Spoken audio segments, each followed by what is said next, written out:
Sveiki, Ieva! Ieva Dzintara. Esi vadītāja, tātad Liepājas muzeja filiāle un tad Hojeres kundzes viesu nams 17. 19. gadsimts. Es teikšu tā, ka man ienākot šeit, izējot tā diezgan ātrā solī to ekspozīciju, man kaut kur saistībā likās arī ar Jugendstila muzeju, kas ir Rīgā. Bet šeit ir kaut kas pavisam savs. Tu man paskaidroji to, ka tas nebija miesnieks Dāvids Hojers, bet bija... Gaļas brāķētājs principā bija 17. gadsimta beigu, 18. gadsimta sākuma profesija, kas ir tā laika gaļas kvalitātes noteicējs. Un principā tāds tā laika PVD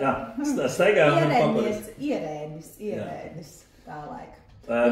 Bet visa šī lieta ap šiem hojeriem, tā ir realitāte. Tas nav izdomāts, ja? Tas nav tā kā priekš turismu uztaisīts produkts, tad zinātniski pierādīts, ka viņi te ir dzīvojuši, darbojušies. Un ja vispār šis kvartāls, es tā pamanīju, viņš tāds ir tīri vācisks ar vācu apbūvi. Varbūt ne gluži ar vācisku apbūvi. Vismaz Werkhäuseri ir te. Bet jā, protams, ir jāzina, un tas, ko mēs redzam arī tajā Liepājas pilsētas attīstības vēsturē, ka šī 17. 18. gadsimta mīja Liepāja patiesībā arī savā tādā iedzīvotāju sastāvā ir stipri internacionāla. Jo mēs jau kopš pašas sākotnes esam bijuši ostas, tirdzniecības pilsēta. Pirms šī 18. gadsimta sākuma osta gan vēl nebija izbūvēta un lielie kuģi ar tātad importa un arī eksportējošām precēm piestāja tālu jūrā. Bet tiešām pašā 17. gadsimta beigās Kursams Hercogs izdeva pavēli, ka tā osta ir jāizbūvē, jo 1696. gadā rudenī lielās svētkus laikā 14 lielie burinieki aizgāja bojā. Un tas bija arī tāds impulss, kāpēc sākt šos lielos vērienīgos pilsētas izbūvēšanas darbus. Un arī runājot par šo namu, kurš aizvien ir Liepājas pilsētvedē viens no senākajiem, kurš ir saglabājies, namam 335 gadi. Jo pēc restaurācijas lieliem darbiem un pēc dendroloģiskajām analīzēm, tātad diagnosticējot, kad tas koku materiāls ir likts sienās, zinātāji saka, ka ēka ir būvēta ap 1688. gadu un pabeigta ar 1690. Var sakot, pašas 19. fonē, bet 17. gadsimta beigas. Un šī nama tāda, teiksim, būvapjoma, tā maniera ir vairāk holandiska, jo, kā mēs redzam arī šajos vēsturiskajos materiālos dokumentos, jā, Davids bija ieceļotājs no Holandes, viņš bija tirgotājs, gaļas brāķēšanas, tātad profesijas pārstāvis, un acīm redzot viņam šeit, pirms šī nama uzcelšanas ir bijusi tā doma, ka Liepāja ir pietiekami interesanti viņam, lai šeit nobāzētos, tātad nodarbotos ar savu profesiju un uzcelt šādu te namu, kas funkcionēja viņam gan kā dzīvojamā māja, gan arī viesu nams. Tā kā, jā. Tas vēl būs pirmais viesu nams vispār Liepājā?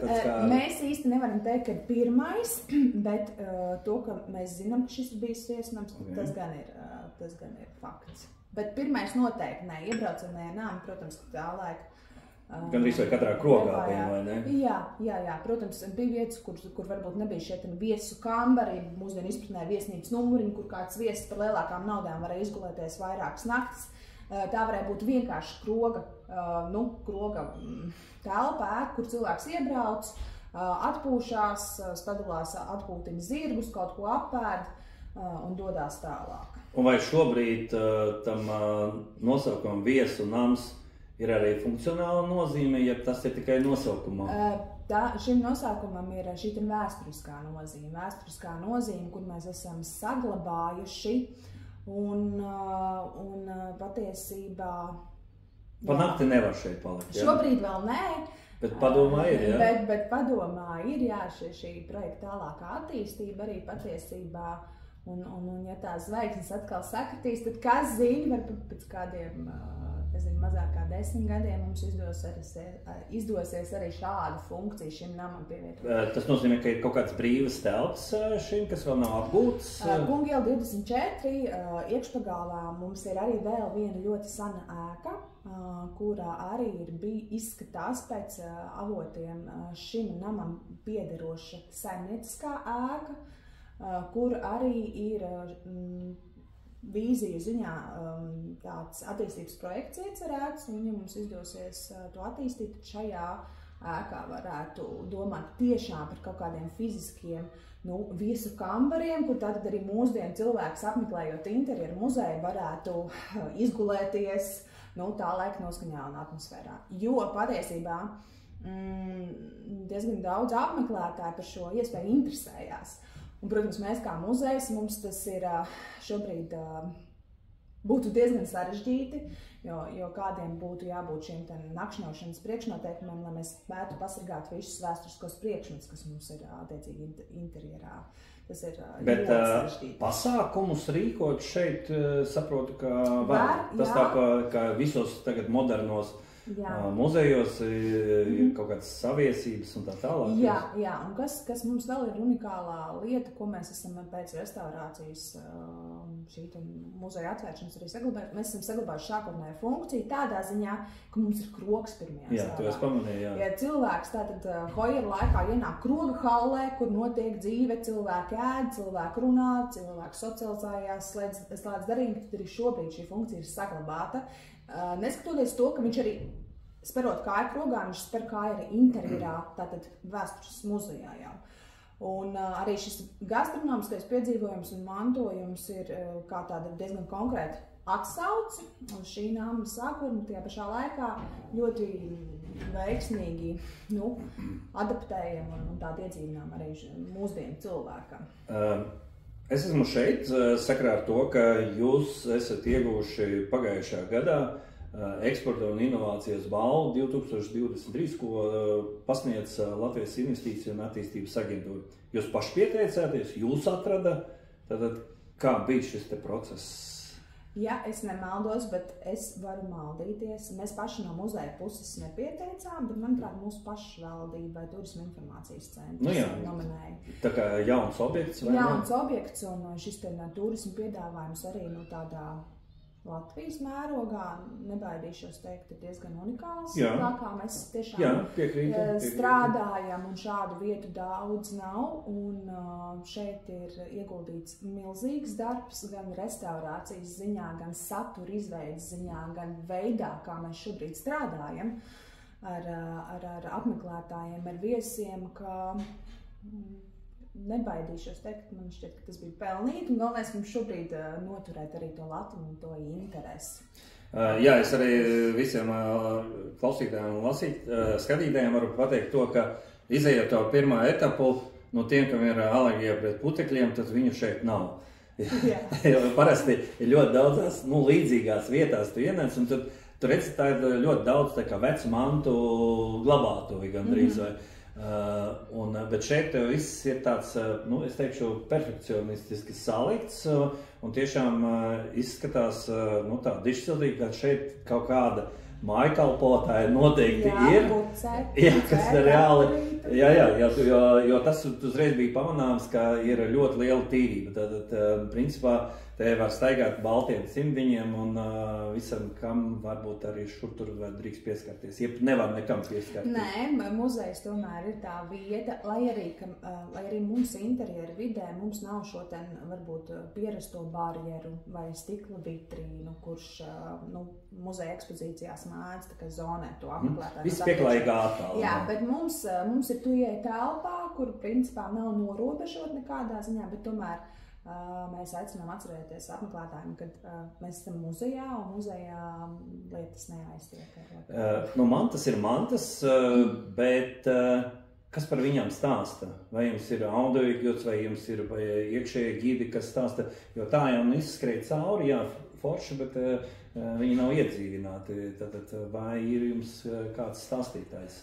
Jā, patiesībā tas ir veids, kā mēs tiešām darbojamies. Man liekas, arī viena no tādām atslēgas lietām mēs ļoti daudz izējam šo dzīvo komunikāciju. Respektīvi, mums ir komandā katram periodam atbilstoši kolēģi stāstnieki, kuri ir tātad apģērbti vēsturiskā perioda tērpā, kurš ir tā atslēgas informācijas vieta, kurš sagaida viesi, pie kura ir iespējams vērsties, un kurš izstāsta gan šo ēkas stāstu, gan atsevišķo priekšmetu stāstu.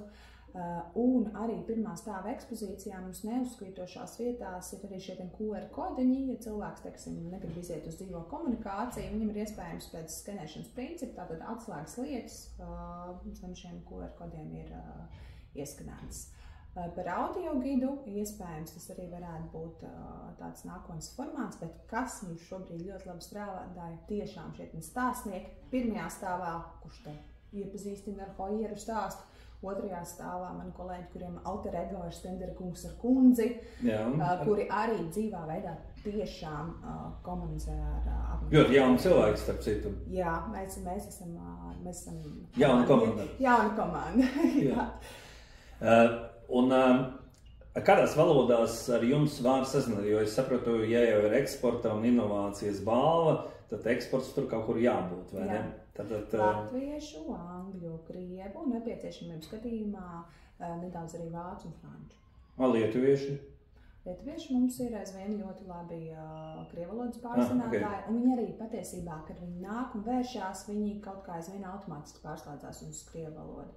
Bet tas ir vecākā paudze, vai ne? Jaunie diezgan labi. Jauniem ir angļu valoda. Angļu valoda, jā. Bet lietuvieši mums arī ļoti, kā jau mēs jau kaimiņi Liepāja, un lietuviešu turisti arī ir ļoti, ļoti daudz mums.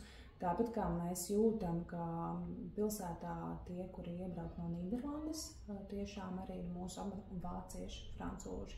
Bet tur tā statistika un tā pasaules kartas pārklājums ir diezgan liels. Mēs arī mums lejā, kad apmeklētājs atnāk un tad iegādājas muzeja ieejas biļetīti, mēs vienmēr pajautājam. Tad ceļnieks piestājas Hojeras namā. Un tad šis kartas pārklājums ir ļoti, ļoti plašs un ļoti interesants. Latgalieši arī brauc? Jā, brauc. Tas nekas, kas 6 stundas ceļā brauc. Jā. Tad jums tā komunikācija kādā veidā tiek nodrošināta? Jūs mēģināt ar savu potenciālo klientu sociālos tīklos komunicēt, un kuros tas ir?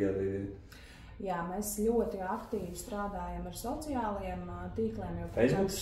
Jā, Facebooks, Instagrams, jo... TikTokā jau arī, vai vēl ne? Īsti nē, un šobrīd nav pārliecināta, ka tā varētu būt mūsu platforma, jo Reel funkcija ļoti labi Instagramā strādā, un TikToks ir diezgan jauna auditorija, kur mēs pārklājam caur muzeja pedagoģiju un skolas somas projektu saturu. Ļoti labi. Mums ir, tūlīt sāksies arī skolas sezona, mums ir tiešām ļoti daudz arī skolēnu grupu ar skolotājiem, kuri brauc, jo mēs īpaši viņiem izstrādājam arī dažādas muzeja pedagoģiskās programmas, kad tātad piedāvājot vest skolēnus un konkrētā tēmā. Bet, ja klasē ir 30, tad šeit būs grūti, ne? Nav tik traki. Ir, tiek galā. Jā, tiekam galā. Protams, otrajā stāvā šī ekspozīcija, kā jau dzīvoklis daudz šaurāka, bet 30 cilvēki vienā klasē.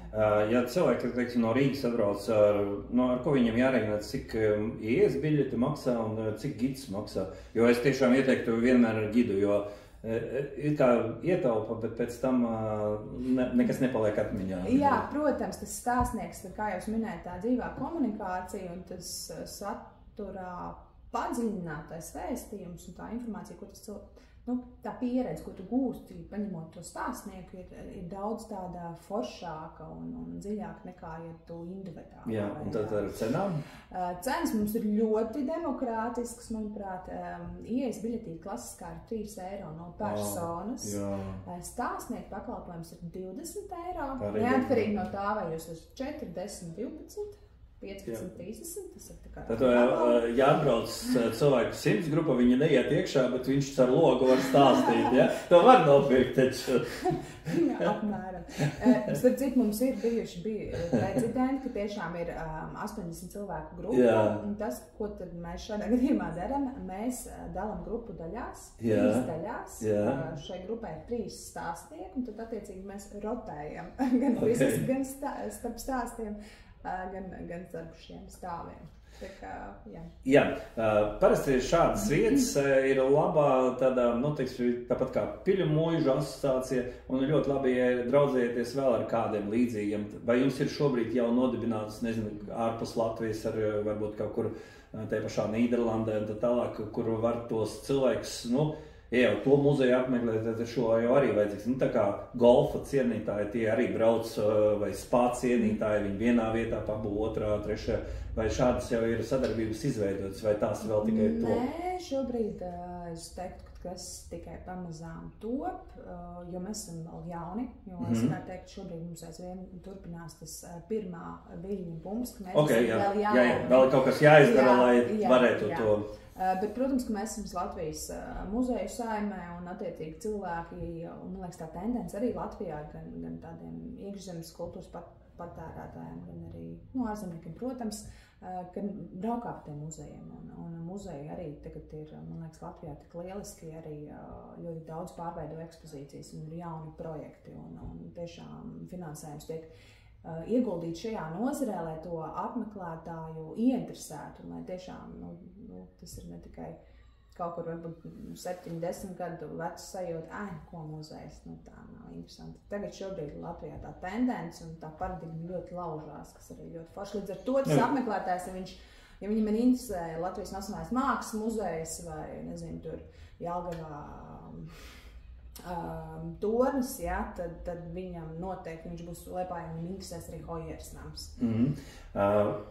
Un uzrunājot šo te klientūru, jūs mēģināt vairāk to vizualizēt vai kā jūs uzrunājat te pašos sociālos tīklos? Vairāk ar bildēm, vairāk ar stāstiem, un varbūt ir kāds dzīves vēl Hojers palicis, ka var kādu dienu noorganizēt, ka kāds maz bērns ierodas šeit uz vietas?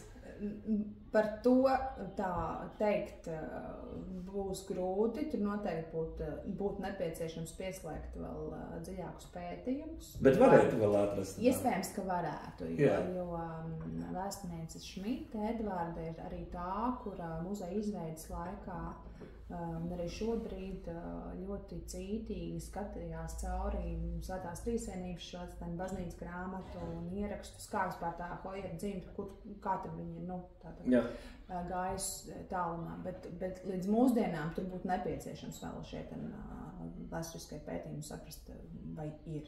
Jā, varbūt kādam ir pārsteigums ir kaut kur Holandē vai nezinu kur vai Vācijā, vai ne? Jā. Bet runājot par to, kā mēs komunicējam, protams, tas ir, es teiktu, ka mūsu gadījumā tas tiešām ir kaut kāds konkrēts stāsts, kaut kāda konkrēta asociācija par šiem Hojeriem, par Margarētu, kā netipisku stipru sievieti savam gadsimtam, par šo noskaņu, kuru arī mēs mēģinām ļoti spēcīgi. Namam ir noskaņa patiesībā, tas ir arī kaut kas tāds, kas vienkārši dabiski viņam piemīt, un līdz ar to mēs ar to noskaņu, asociāciju, atmosfēru, protams, izmantojot dažādus vizuālos materiālus, tērpus, šo stāstu, informāciju, vēsturi, mēģinam to cilvēkam nodot. Un es teiktu, ka diezgan veiksmīgi, cilvēkam patīk, viņi ir pārsteigti, ka tas ir caur kaut kādu tiešām gandrīz vai tādu dramaturgisku piegājienu. Man patīk, ka, piemēram, Daugavpils cietoksnis, protams, tā ir milzīga teritorija, un viņi ik pa brīdim piesaistās konkrētiem datumiem, jo viņiem ir tur tajā datumā ienāca tāds karapulks, un tur nobāzējās tajā pārņēma vadību tas, un tur tā strūkla, ka tika par godu tam izbūvēta. Vai jums ir šāda arī, teiksim, chronoloģija, vai ir kāda dienas grāmata, vai tas posms ir tikai vienkārši 17. 19. gadsimts un tādu konkrētu datumu tajā iekšā nav? Konkrēti datumi varbūt nē, bet tas, ko mēs apzināti darām, mēs veidojam saturiski saistītus dažādu veidu pasākumus un notikumus. Piemēram, mums ir Mantis Kurstenis, kuram ir mazas krāsas. Ļoti labs, jā, skaists. Līdz ar to mums ir iedibināta jau tradīcija, mēs kurinām reāli fizikas šomu. Jā, es redzēju, melns, jā. Mēs kurinam maizes krāsu, mēs cepjam maizi, publiski izziņojot, ka cilvēkiem ir iespēja nākt skatīties, kā tas notiek. Un nopirkt arī. Runāt ar maiznieku, nopirkt, pagaršot. Tas tā dzīvā pieredze, kas ir bijusi patiesa gan Hojera laikā, gan attiecīgi šeit augšā 19. Stendera laikā, mēs viņu mēģinām iedzīvināt ar dažādu veidu arī pasākumiem. Piemēram, Stendera stāvā attiecīgi rudens sezonā mēs veidojam šos muzikālos salonu vakarus, jo salonu vakaru kultūra atkal ir ļoti bijusi populāra dzejas lasījumi, klavieru mūzika, sarunas, kūka, kafija paralēli, tāda diskusija, nelielu literāru, poētisku grāmatiņu atvēršana. Kaut kā to vēsturisko sajūtu iedzīvinot šādi. Nevis caur konkrētiem datumiem, bet caur laikmetiem piesaistītām norisēm. Tāpat mums atkal pārslēdzoties uz Hojera laiku, mums bija lieliska medību diena.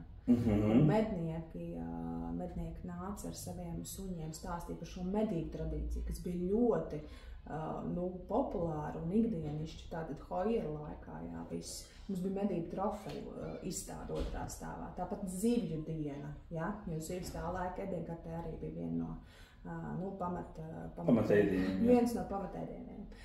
Pat mums arī jūlijā bija pērļošanas darbnīca, jo sievietes, protams, Hojeras laikā darināja.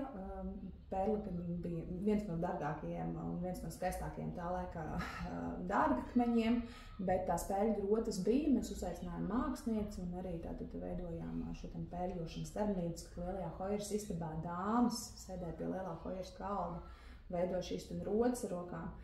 Saturiski šādā veidā mēs mēģinām arī to. Vai plānojot uz nākotni ir paredzēts šajā darbībā ļaut arī kaut kādiem privātiem uzņēmumiem kaut kur ienākt? Vai šobrīd viss ir tikai jūsu pašvaldības, jo saprotu, ka muzejs ir pieder pašvaldībai, ne? Jā.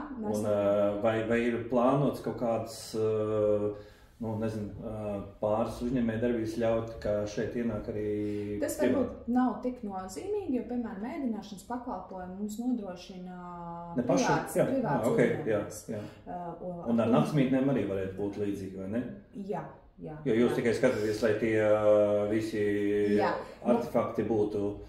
Mums galvenais kā muzejam ir noturēt šo vīziju, šo vēsturisko tātad formātu, kur nevajadzētu sākt falsificēt sajūtas vai mēģināt. Jūs katrā līgumā var ietvert šos punktus, kas būtu stingri jāievēro. Tā doma ir. Bet es saprotu, ka šī māja, un tad ir vēl, jūs teicāt, ka ir arī... Mums ir vesela šis Kungu ielas 24, mums ir iekšpagalma puse, un pagalms arī vēsturiski Hojeriem ir bijis viņu saimniecībā piedarošs gruntsgabals. Šeit kādreiz ir bijis milzīgi dārzi, līdz pat zāļi ielikas. Kroks ir, tad vajag kaut ko audzēt. Un attiecīgi droši vien zvēri, lopiņiem, maidzīvniekiem ir bijis, un, kā jau es minēju, tāds attīstības ziņā ir doma šo nepalikt tikai šajā namā, attīstīt visu šo kungu. Jūs esat atvērušies kurā? 2000, pagājušā gada 12. martā. Tad jau gads ir apmēram. Jā, šī ir otrā vasaras turismu sezona mums. Vai ir apmēram ir saprasts, cik viena gada laikā ir to apmeklētāju bijis? Tas ir 2000, 3000? Nē, šobrīd ir nepildi 40,000. 40,000? Tas ir ļoti labi. Tas tiešām ir ļoti labi. Ar tik mazu, savā ziņā, mazu telpu nav jau mākslas. Jā, ar sevi vēl nav. Jā, ļoti, ļoti labi. Un tad nākotnes plānī, es sapratu, ja skatās 10 gadu attīstīt to viesu izmitināšanas vietu, un kas vēl ir tāds domāts, kas tāds stāv veicamie darbiņi, ko gribētos paveikt? Nu, noteikti mums, kā no muzeja puses, mums noteikti ir plānā arī šis muzeja katalogs, kā tiešām tāds zinātniski aprakstošs materiāls, kurā apkopot visas tās prakses un zināšanas, kas restaurācijas laikā ir ieliktas un, protams, kas ir ekspozīcijas izveidas laikā.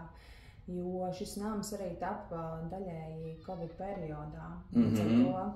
Nebija varbūt iespēja tā publiskā veidā vai konferenču veidā visu šo informāciju gan nometniekiem, gan no speciālistiem tā veidot kā notikumu un tādā tiešā kontaktā cilvēkiem pasniegt, bet noteikti mums ir ambīcijā tuvākā laikā šis informatīvais katalogs par to, kas tad ir šajā namā izdarīts un kādas ir tajās tiešām kultūrvēsturiskās atziņas. Ja pavēro, teiksim, vispār Latvijas to muzeju tādu lietu, tu jau teici, ka dažas lietas nāk uz pozitīvu, bet kādas ir tās tendences un varbūt kāda, jūs tā kā esat šeit redzi ļoti jauna komanda, jūs noteikti ar tām tendencēm strādājat un droši vien ir kāds muzejs, kur pēdējo pensijas lietu sagaidīt grib. Un tad, kas ir tās jaunās tendences varbūt muzeja darbībā attiecībā uz turistiem?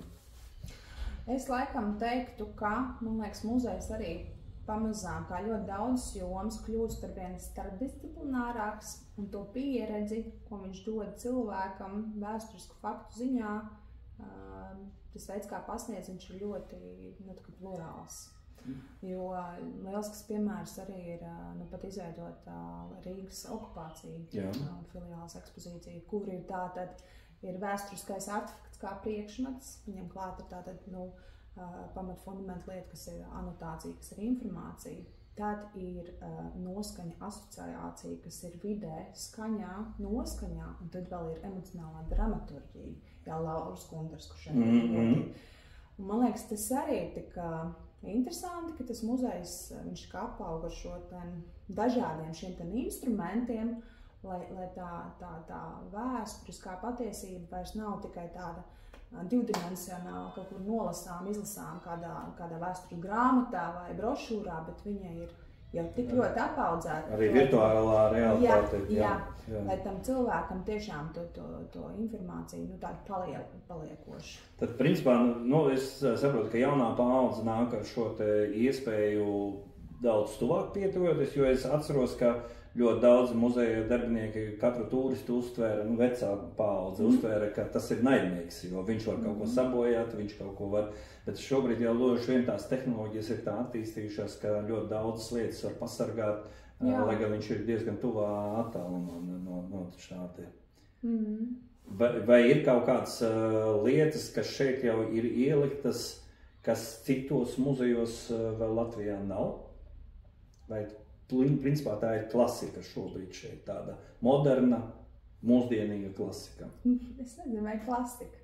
Klasika varbūt nē, bet es vēl vienreiz laikam pieturēšos pie tā, kad mūsu atslēgas lieta ir, ka mēs katru nama apmeklētāju tiešām uzņemam kā Hojers viesu nama viesi. Jā, tā kā krogā, katrs viesis ir... Tu nāc pie manis. Tu nāc pie manis, vai pie manis krogā, vai pie manis attiecīgi Hojers kambaru istabu galā, vai pie manis Stenderu ģimenes dzīvoklī. Tu nāc pie manis kā viesis. Un līdz ar to es tevi uzņemu kā viesu, es tevi izstāstu. Protams, zinot šos spēles noteikumus, ka mēs tomēr esam muzejā. Un... Jā, daudz kur tā nav. Vēl viena lieta, ka citreiz jau skolas gados tu izbrauc tos muzejus, un tad īsti tā domā, kamdēļ man būtu tur vēlreiz braukt. Vienīgi ieraugu savus bērnus, ka saka, vajag arī viņus aizvest, to skola kaut kā nevērt, un tad tu atceries kaut kādu labu piedzīvojumu, kad tu aizbrauks uz to muzeju. Vai muzejiem un arī jums ir tas potenciāls kaut ko pēc laika mainīt, lai nav tā, ka, piemēram, es vienreiz nočikoju, un tad es 10-20 gadus šeit vairāk nebraucu, vai tomēr, kā jau teicu, es pamanīju pasākumi, tad maizes un tas, jā? Jā, tas ir viens no izaicinājumiem arī, jo, protams, kad noiet šis pirmais vilnis ar to, ka tu esi karkstais kartupels, tad jāizdomā, kādā veidā atpakaļ atgriezt apmeklētāju. Jo, tu apskatīsies vienreiz interjerus, protams, ka mēs viņus nemainām reiz pusgadā. Jā, ir jauni ieguvumi, ir interjera vidē, gan pirmā stāvā, gan otrā stāvā dažādi jauni šie priekšmeti ar stāstiem, bet mums ir tiešām jādomā ar šo piedāvājumu, kā atpakaļ atgriezt apmeklētāju. Un jā, tad ir visi šie papildus notikumi, attiecīgi saturiski piedāvājumā gan mazākiem, gan lielākiem, gan senioriem, lai tas cilvēks atnāk vēl vienreiz. Un jā, viņš varbūt ir redzējis jau, jā, viņš iespējams varbūt neizies cauri ekspozīcijām, bet viņš nāk uz šo nāmu, jo viņš grib redzēt to, ko mēs vēl no jauna. Nu jā, šī lustra laikam ir mūsdienīga, tad, kad var gadīties pēc gadiem 2, 3, te parādīsies kāda cita, kas būs artefakts, un tad jūs atkal rakstīsiet, ka jābrauc jāapskatīties to lustru. Un tā pamazām kļūsiet vēsturiski oriģināli. Jā, ja tagad kāds no muzejiem arī grib pretendēt uz šo balvu, kādām lietām būtu jāizpildās, lai viņi varētu jābūt pilnīgi jaunam, vai arī iespējas arī kādam vecam atdzīvoties uz šo balvu? Nē, es nedomāju, ka tas ir par jaunību vai kaut kādu jaunu projekta jautājums. Tas ir par satura kvalitātes jautājumu. Tas ir noteikti jautājums arī par to, kā strādā attiecīgās vietas komanda, ar kādu interesētību, kādu atdevi, ar kādu azartu, kas ir tā enerģija, ko tu dod ārā, neatkarīgi no tā, vai tu radi fizisku produktu, vai kultūras produktu, vai pieredzes produktu. Un man liekas, ir tās lietas sastājās un ir īstie cilvēki īstajās vietās, un tiešām tas ir parakstāms ar kvalitātes zīmi, nevis kaut kā tā ķepļēt pa virsu, bet tiešām tur ir fundaments zināšanas, prakses izmantots, tad visticamāk tas jebkurā gadījumā rezultātēsies ļoti, ļoti labos rezultātiem. Vai, tev jau droši vien, tā kā esi Liepainīca, ir jau arī tāda geogrāfija zināms, ka bez Hojera nama ir arī kaut kādas citas vietas, kuras varētu nākuši, vai ir tādi, vai Hojera nams bija tas pats, kuru noteikti bija jāatgriež pie cilvēkiem, jāpadara zināmas, un tā, vai ir arī citas lietas, varbūt citas personības, kas šeit Liepā ir darbojuši un saglabājušās kaut kādas liecības, kuras nākošajos 10, 20, 30 gados jau ķersieties klāt šobrīd. Jā, tas ir vienkārši droši vien līdzekļu jautājums, vai ir šādi tie projekti? Es domāju, ka Liepājas vide, Liepājas cilvēki, Liepājas uzņēmēji, Liepājas radošie prāti un kultūras veids vispār ir tādi radošie nemiernieki. Kā mēs zinām, mums šobrīd ir ļoti liels pienākums un tāds gods kultūras galvaspilsēta būsim 2027. gadā. Tas vēl tālu liekas. Vēl tālu, bet laiks iet un lietas notiek ļoti dinamiski, kā mēs zinām mūsdienās. Un es domāju, ka pilsētai kā tādai ir ļoti daudz potenciāla, un es domāju, ka jā, var būt vēl jaunas kultūra vietas un produkti, kur var pretendēt uz šādu pašu veidu atzinību. Ja jūs man prasat konkrēti, šobrīd tā nosaukt. Nezinu, tas varbūt var dzimt vai klusijā kaut kur dzimst klusībā un būs redzams pēc gada pusotra. Bet to, ka Liepājai šādā ziņā ir ļoti liels potenciāls un veselīga ambīcija uz šādām lietām, tiešām darīt kvalitatīvu un būt starp labākajiem un tādiem, jēgpilnākajiem, tas arī ir fakts. Jā, un teiksim, tā, ka tu pati kaut kur skaties, kā citiem iet, kas ir tie līdzīgie jums, varbūt Latvijā, varbūt ārpus Latvijā, kur tu kaut ko mēģini vai apmainīties idejām, vai nošpikot kaut ko, kas ir tajā pašā apmēram līmenī, kur var redzēt vai Lietuvā, vai Igaunijā, vai arī ārpus, vai arī Latvijā šeit. Latvijā, ja mēs runājam par tādiem tieši muzejiem, kas, protams, gan agrāks periods, bet strādā līdzīgi, tur gan apjoms lielāks, pat varētu būt viena vieta Cēsu muzejs. Es varbūt sākumā minēju, ka Jūgenda muzeja šī asociācija varētu būt tāda dēļ otrā stāva perioda, jo mēs esam tikai vienaudži. Tikai viņiem konkrēti ir Jūgenda stilistika, Jā, es pamanīju, ka dažas lietas ir. Tā vecā Eiropa, notārs Stenders, gadsimta mija, industriālisms sākums, un vēl viena interesanta nianses, kāpēc varbūt ir tā kopsakarība arī interjerā komplektācijas un projekta autori ir viena. Liesna Markova. Arī mēs esam viņas autora darbs. Un vēl stilistiski. Kaut kādas nianses, protams, varbūt ir līdzīgas, bet man gan šķiet, ka tu vari kaut ko aizgūt vai iedvesmoties, bet mūsdienās tas patērētājs ir diezgan kaprijs un izleps, tev drīzāk ir jāizceļās un jāpārsteidz. Tā kā, man liekas, tā ir ļoti viens pret vienu līdzīgu vietu kaut kur citur Latvijā. Ar Hojeru noteikti negribētos redzēt.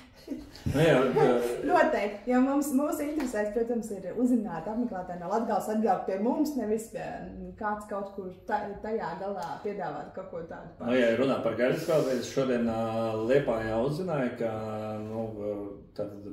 piena jērs, jeb šī gada jērs maksā no 70 līdz 130 eiro.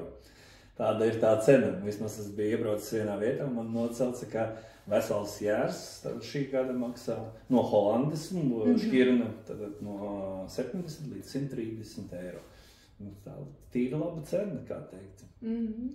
Jā, es saku tiešām liels paldies. Vai jūs ar savu projektu vēlreiz mēģināsiet kādreiz tikt pie šīs eksporta un inovācijas balvas? Kas to zina, ja mūsu piedāvājums papildināsies, un tas noteikti tā arī būs, jo tāpat kā Rīga nekad nav pabeigta, mūsu piedāvājums nekad nav akmenī iekalts, un tas process līdz ar sabiedrības interesi un nepieciešamību ir mainīgs. Iespējams, ka mēs izdomāsim vēl kaut ko ļoti. Es saku paldies. Tātad Ieva Dzintere, vadītāja, Hojeras kundzes viesu nams 17. 19. gadsimts. Un arī jāpiezīmē, ka tas ir Liepājas muzeja filiāle. Jā, tātad šeit jābrauc it kā viesunams, bet īsti tā laikam nav, bet var apskatīt.